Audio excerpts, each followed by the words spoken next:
অনেক ভাই এই পর্যন্ত আমাকে বলেছেন যে ভাই অনেক জায়গায় তো গিয়েছি, তদবির হচ্ছে না। আসলে তদবিরটা কেন হচ্ছে না, এটার পিছনে একটা রিজন, একটা কারণ আছে। যেমন আপনি একটা বিচ্ছেদের কাজ করার জন্য আসছেন, এক নাম্বার হচ্ছে বিচ্ছেদের কাজ করার জন্য কালি ব্যবহার হয়, এই বিষ কালি। এটার নাম হচ্ছে বিষ কালি, অর্থাৎ যেই বিচ্ছু আছে এটার কালি, এটা দিয়ে তৈরি করা হয় কালি, প্লাস এখানে আরো অনেক উপাদান রয়েছে। এই বিষ কালি, বিচ্ছেদের তদবিরের জন্য এই বিষ কালি প্রয়োজন। এখন আপনি বিচ্ছেদের তদবিরের জন্য যদি আপনি এই মেশক জাফরান কালি দেন, তো কেমনে আপনার কাজ হবে আমারে বলেন। বর্তমান বাংলাদেশে সয়লাভ হয়ে গেছে ভণ্ড কবিরাজ দিয়া। আপনি তাকে কোনো একটা কিছু বলেছেন, কাজ দিয়েছেন, সে মোটামুটি আপনাকে এরকম কোন কালি দিয়ে, মেশক জাফরান কালি দিয়ে অথবা লাল কলম দিয়ে আপনাকে লিখে আপনাকে হয়তো পার্সেল পাঠিয়ে দিচ্ছে অথবা আপনাকে দেখাইছে। আপনি মনে করতেছেন না কবিরাজ তো বাপরে বাপ খুবই ভালো, কিন্তু কাজের বেলায় ঠনঠনাঠন কিছুই নাই। তো এই জন্য কাজ হয় না কেন? এটার মধ্যে বিশেষ কারণ রয়েছে। এই জন্য বলবো, বিচ্ছেদের কাজ করার জন্য এক নাম্বার মূল উপাদান হচ্ছে এই বিষকালি। বিষকালি যদি বিচ্ছেদ তদবিরে না ব্যবহৃত হয়, ওই বিচ্ছেদের তদবিরে হবে না। সবকিছু ঠিক আছে, কিন্তু বিচ্ছেদের জন্য এই কালি ব্যবহার হয় না, বিচ্ছেদের কাজ হবে না। সবকিছু ঠিক।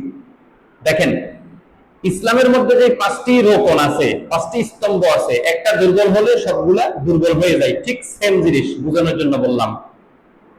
তো এই বিষকালি যদি বিচ্ছেদের জন্য ব্যবহৃত না হয়, সেক্ষেত্রে বিচ্ছেদের পুরোপুরি তদবিরটা কিন্তু নষ্ট, কোনো কাজ হবে না। তো এই জন্য অনেকেই আছে যারা বিচ্ছেদের তদবির লেখার জন্য বিষকালি প্রয়োজন, সে লিখে দিল মেশক জাফরান কালি দিয়ে, তাহলে কখনোই হবে না। এবং এটার মধ্যে যেই গুণাগুণ সম্পন্ন যেই কার্যক্রিয়াগুলো, সেগুলো কিন্তু আসবে না। এরপরে আসেন, বশীকরণ তদবিরের জন্য ব্যবহৃত হয় এটা হচ্ছে চামেলি তেল। এই চামেলি তেল ভিজিয়া, অর্থাৎ যেই তদবির গুলো দেওয়া হয় ভিজানোর জন্য, অর্থাৎ এই চামেলি তেলটা তদবিরের মধ্যে দিয়া জ্বালানো লাগে। তো এই চামেলি তেলটাও না পাওয়ার কারণে দেখা যায় কি, তদবিরের কাজটা সম্পূর্ণ হয় না। এক কথাই বললাম যে প্রত্যেকটা তদবিরের পিছনে কোনো না কোনো কাহিনী থাকে, কারণ থাকে, যেই কারণগুলোর কারণে তদবির গুলা হয় না। যেটা ওই ভণ্ড কবিরাজরাও, ওরা তো ভণ্ড দিবে কি, তাও বলে যে অমুক লাগবে তমুক লাগবে, এই বলে বলে আপনার কাছ থেকে টাকা নেবে। তো এই জন্য আমরা আমাদের রোগীদের জন্য সবকিছু আমরা রেডি করে রাখি, সবকিছু ব্যবস্থা করে রাখি, যা প্রয়োজন হয় আমরা এটা ব্যবস্থা করে রাখি। এটা আমরা যাদেরকে দেওয়া লাগে এটা আমরা পার্সেল করে পাঠিয়ে দিই। এটা ইনশাল্লাহ প্রত্যেকটা রোগীর জন্য।